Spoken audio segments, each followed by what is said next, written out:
Okay, this is Memo with high waist, and I'm gonna show you in this video how to measure the fans brake weight. So there is two ways. Sometimes the fans outside, like as you see here, and sometimes the fans inside.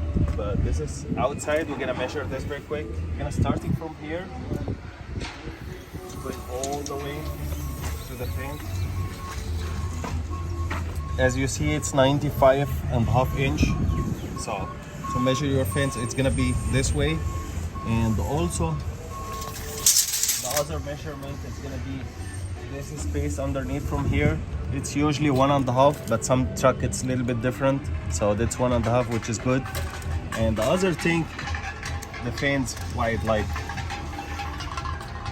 this way, you know, comprehending it. So sometimes it's 3.5, sometimes 5 inch, sometimes 6 inch. This is the other way to measure the fence to make sure it's exactly don't hit the hook.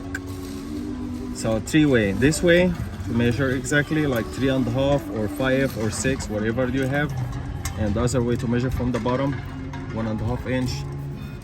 And the important thing to measure from here to the fence. Again, it's gonna be starting from here